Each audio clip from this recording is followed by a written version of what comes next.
This is Francisco Perez. Welcome to another educational lesson.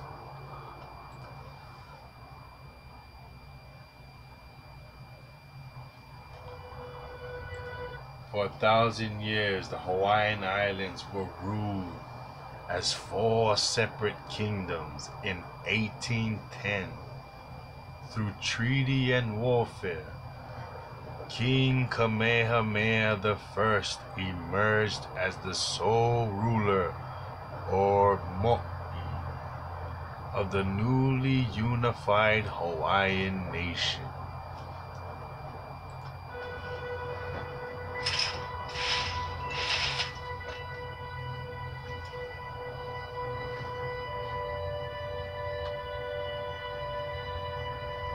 Kamehameha I had over 15 known wives.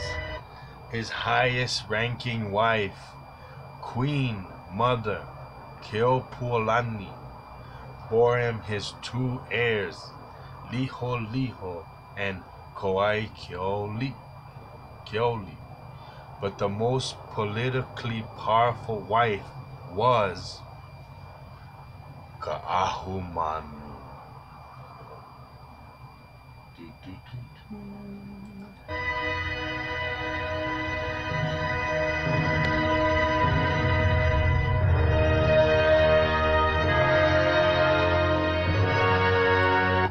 She is the most beloved queen of in modern times.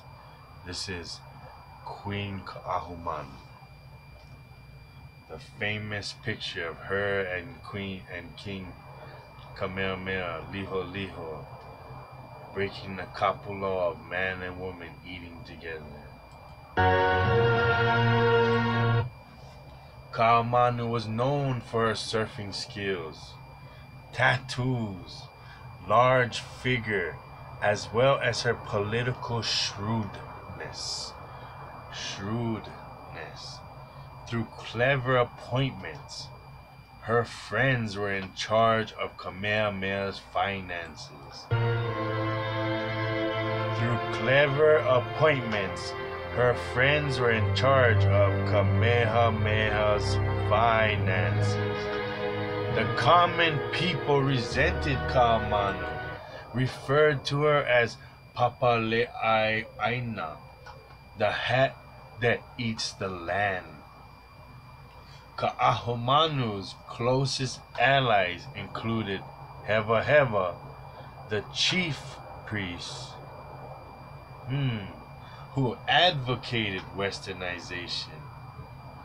So if you don't know from my other lessons, he was one of the first to tear down the heiaus, the temples, in 1820, 1819.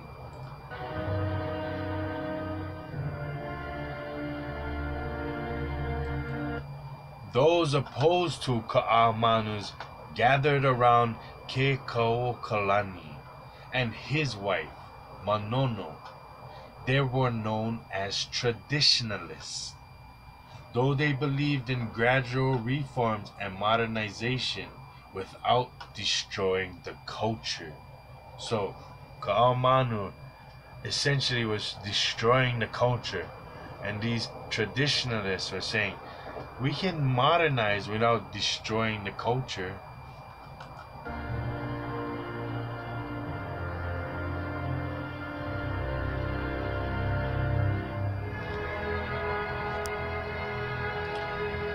I remember reading a story too. Let's just go on with this though. In May 1819, the dying Kamehameha I met with his family and advisors in Kona. So if you didn't see my other one, he got ill, and no matter what the priests used to heal him, he was not getting better. So they kind of knew something was up. So they was in dire need to get everything situated. So he made Keopuolani the high priest, and told Keopuolani and Liholiho move forward with my unfinished vision, task, and obligation. Now, we don't ever hear about this, right? We don't ever hear about how Kamehameha, we know that Kamehameha wasn't trying to destroy the Kampu system. He didn't want to destroy the culture. He just wanted to do trade and be recognized so that he wouldn't be in the next country to be toppled. He knew he had to deal with them, but he didn't want to become like them. So he made a new high priest who was not Heva Heva, who was Kekuaokalani, and told his son, who they try to tell us didn't know anything, didn't do anything, it was like, oh, and he was just being toyed with. Well, he was told, him and Kekuaokalani was told, move forward with my vision, my task. So he must have sat with them and expressed all he wants to be done so that he can ensure the monarchy stays strong and doesn't get conquered like the rest of the Afro-Asiatic people. Right?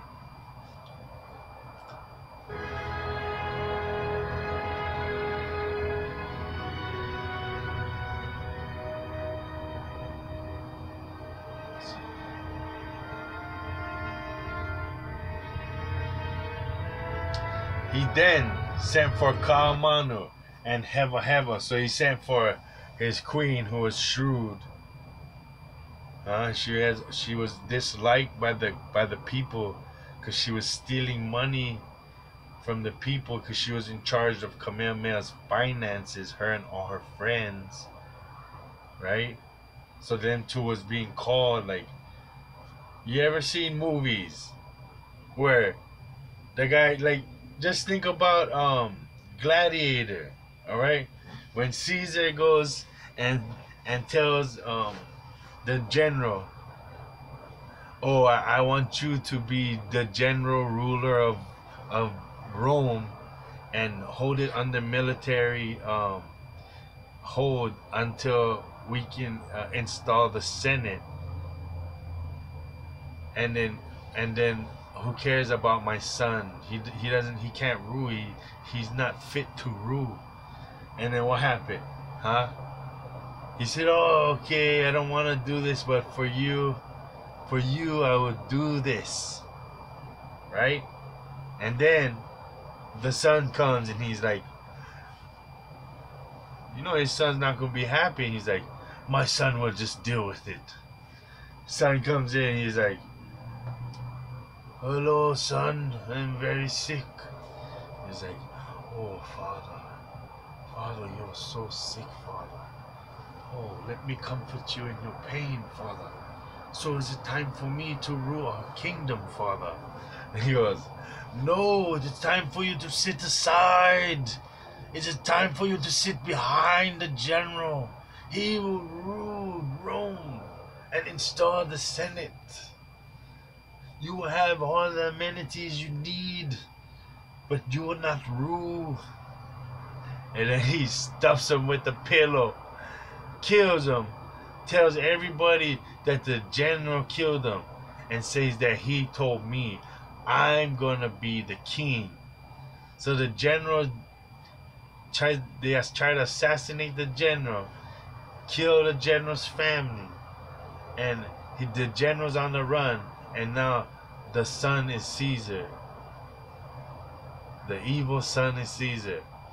Now, how did they not get the movies from our history? Doesn't it not all their plots come from our history? He then sent for Kuamo'o and Heva Heva and spoke with them privately. And you're gonna figure it out from the next video, mate. What was said is a matter of dispute. So nobody was there, nobody else was there to witness what was said. So people said that no, he said something else, but they weren't there to dispute him. Minutes later, Kamehameha the Great passes away. dies. Did she kill him? I could see it going down like this, like, come here, Kamehameha and Kamehameha. I want you to step down. I made Kauai Kalani the high priest. I want you to step down, Kamehameha. He will ensure that the Kampu system is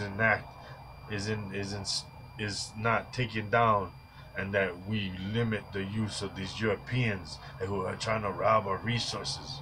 We need to keep an eye on our resources and ensure that we have a future. Kaumanu, I heard you've been robbing my people. You and your friends who were working with my finances will not be working with us anymore. You will be banned to this place, and my son will rule on the side of the high priest, and this and that, and this and that. And she was like, no, he ain't. And she killed him. And then she said, my husband said that I will rule for his son until his son is able to rule. And Heva is the high priest, and as the high priest, we will destroy all the temples. Do you not see what has happened? Forget what you have been told. Use your eyes.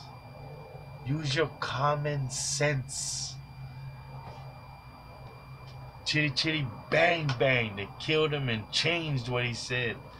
Oh, let's kill him and write a note. Let's write a will that gives everything to us, to me and you, not the two people that he told to forward on with my vision. We have a new vision. Christianity.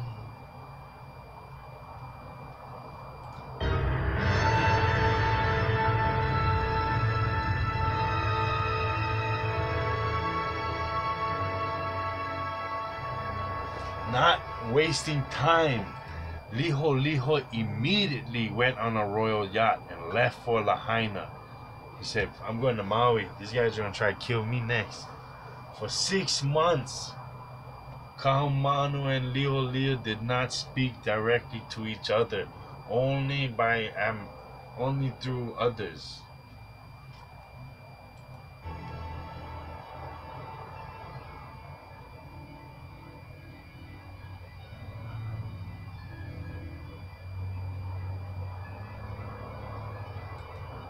Kaumanu threatened civil war, and Liho was brought to the Big Island, where he was met by the 6'3" Kaahumanu on the beach, wearing Kamehameha's cloak.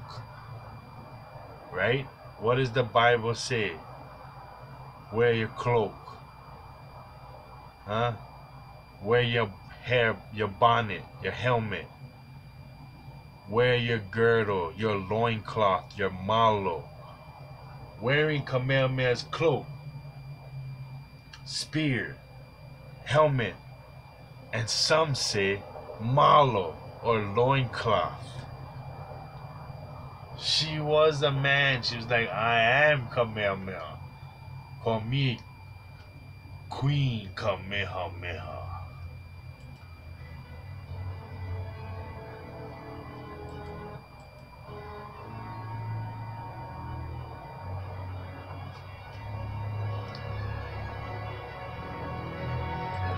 Then she spoke. Hear me, O Divine One, for I make known to you the will of your Father. Who cares what your father just told you he wanted? Who cares all the plans your father put in enacted and made sure you and someone else, Koaikio Kalani, make sure that you guys follow through? No, No, hear me, O Divine One of the Ali'i Nui. O Divine One, for I make known to you the will of your Father as I sit in your malo, as I sit in your cloak, as I wear your bonnet, as I hold your spear. Behold, these chiefs and these men of your father, these are your guns, and this is your land, O Divine One, O King Kamehameha. But you, Kamehameha, and I, Consort Hagar, side chick, shall share the realm together.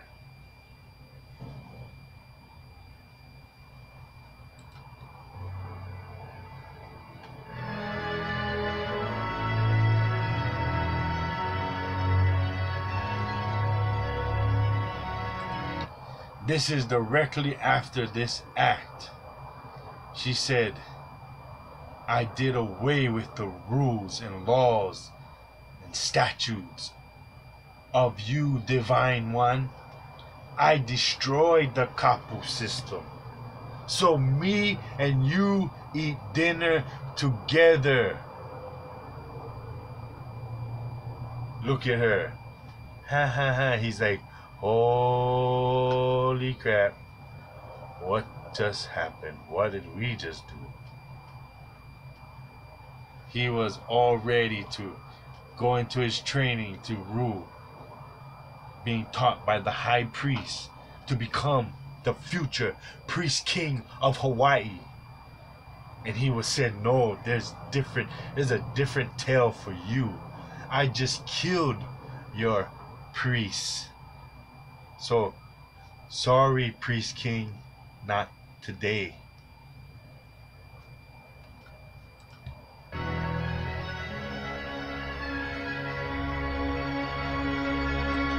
Before Kamehameha II could say anything, guards took him to his mother, the queen, the head, the main woman, to the queen mother, Keopuolani, who told him to agree to anything Kamehameha, to anything Kaamanu wants to avoid civil war. He said, she killing everybody.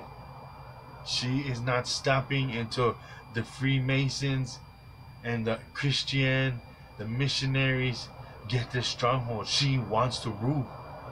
Please, please, Liho, before she kills you and the Kamehameha line is gone, I want you to bear children, and you plenty children, and we're gonna have more sons. This is not the end of us. Please just survive, because that's not what a mother wants. Does not a mother want for her son to survive?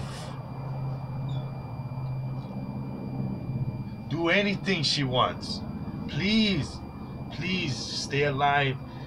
Ensure your people survive. Make sure the bloodshed stops. You gotta remember, this kid is 11, 13 years old. 11 and 13 years old. Come on now. You think you would be up for this at 11 and 13 years old?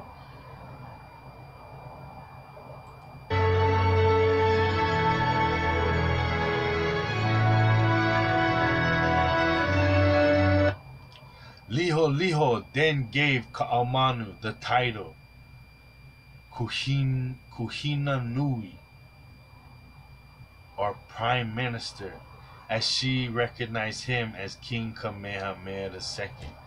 So she goes, I will not give you this cloak or this loincloth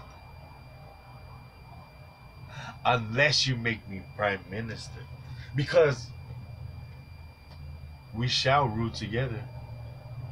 Your father did like my shit the best, so naturally I should rule too, right? Right?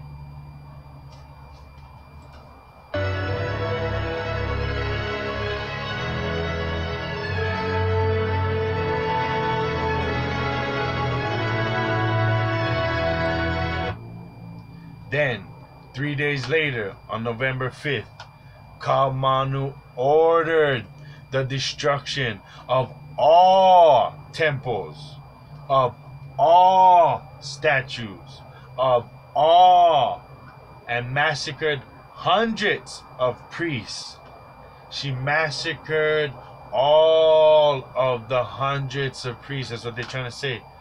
She destroyed all the temples, all the statues, and all of the priests, numbering in the hundreds. Heva, still angry that he was no longer high priest. What does it say in when I went to the Satellite City Hall? It had all this history, and it said what?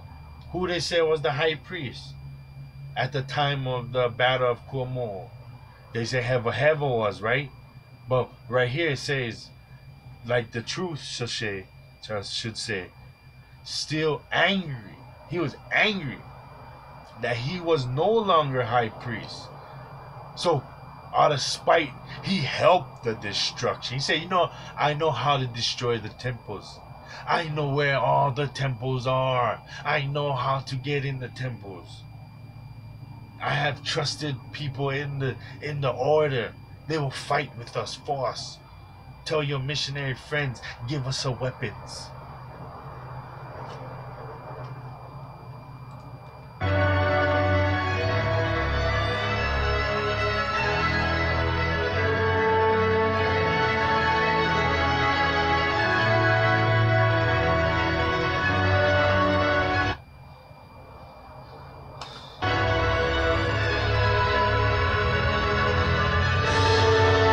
With the torching of the temples and priests, they burnt the priests like the Spanish Inquisition. Kuamo'o and Heva was the Hawaiian Spanish Inquisition. They allowed for Hawaiians to be taken away and put into plantations in the mainland, enslaved, taken on whaleboats, enslaved. If you didn't have land, enslaved on plantations.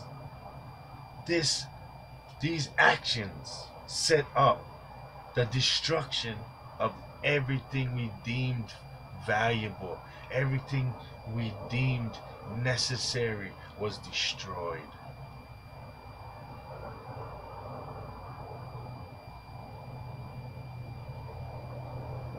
A 1,000 years of Hawaiian art, religion, and knowledge. Over 1,000 years of knowledge, poof, went up in smoke.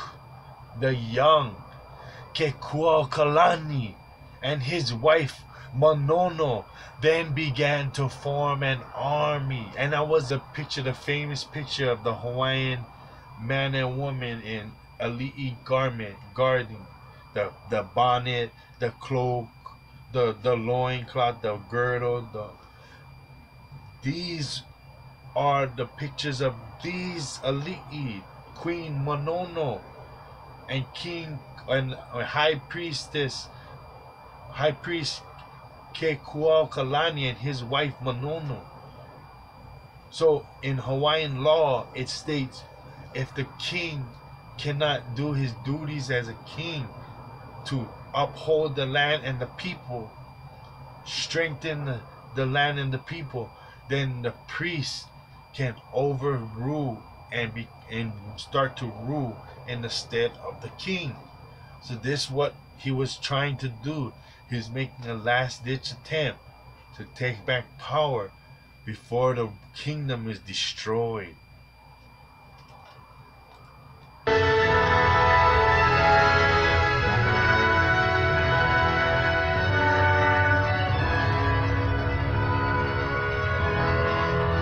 This is gonna go straight into my next video. You see the beards? You see when they start talking all that crap where, oh, they never have beards and have this. We did have beards. We're the full bearded Afro-Asiatic people. That's why the Europeans say, oh yeah, you're Asians. Because we're just like Moses, the Hebrew people, we're Afro-Asiatic. So full beard. So this is the special warrior line, like the special forces called the core warriors. And this was coconut and feathers. This was like a helmet, because we only had to deal with what we had in this area.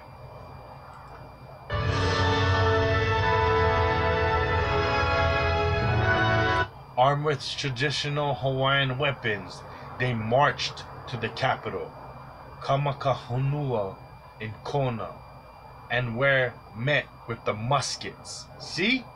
You heard that? What did I just say? Have I ever said, come on, let's go. I know where everything is. Bring your muskets.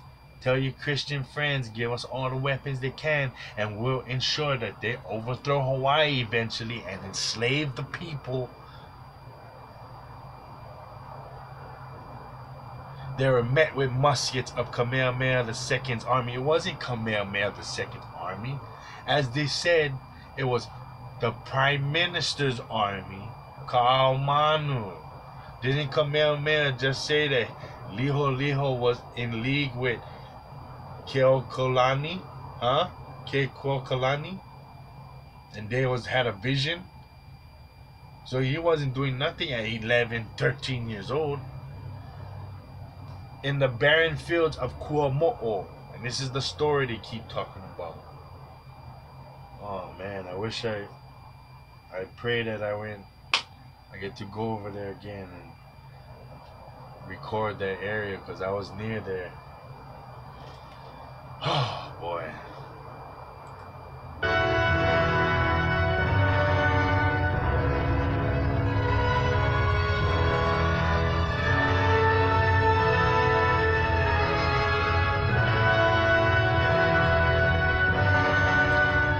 When Kuaokalani was hit by a musket, Monona embraced the body of her husband and cried, for love, for love, for love of our ancestors. For love, for love, for love of our ancestors. That's what I'm crying right now. For love, for love, for love of our ancestors. For your love. She picked up his war club and marched into battle until she was hit. And she died on the lava rocks of Kuamo'o.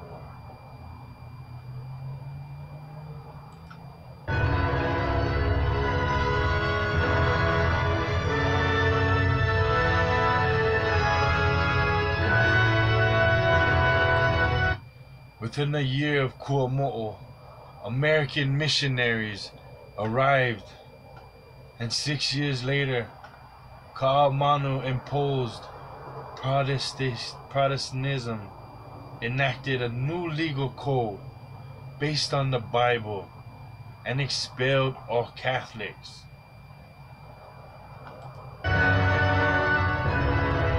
New legal code based on the New Testament, not the Bible, stating, you shall give up yours.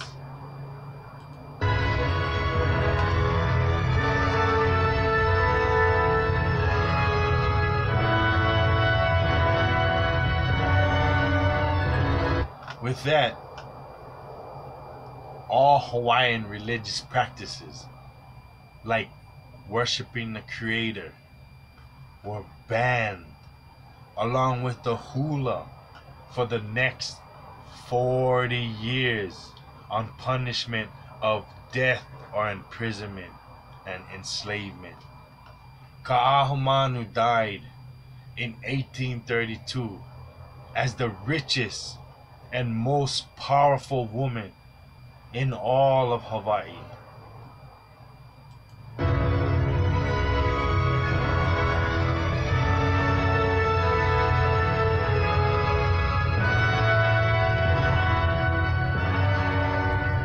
The Battle of Kuamo'o marked the end of old Hawaii,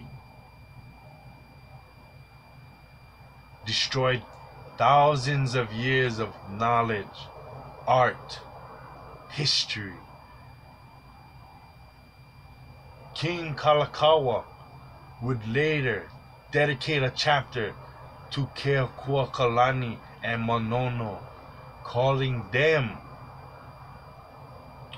the last knights in his Myth and Legends of Hawaii. And we'll be getting into that because I do have that book.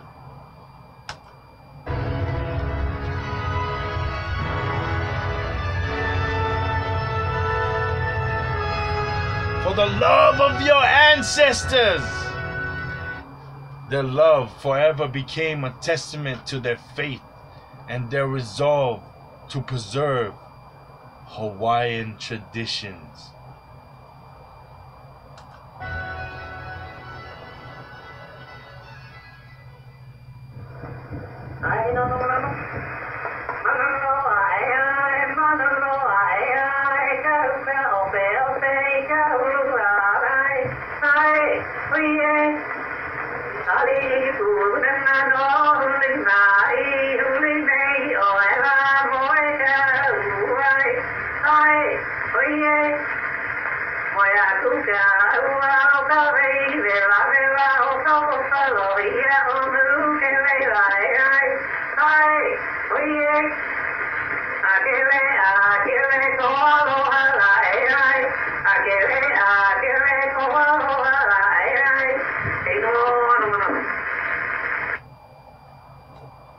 And that was the chant dedicated to the last knights of Hawaii, Keokuakalani and Monono, and their fall on Kona, which had nothing to do with the Nuuanu battle.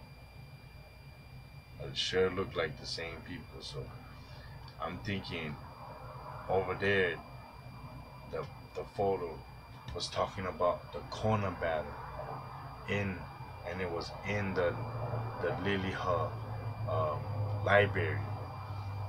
It's talking about this battle, the Hawaiian Knights.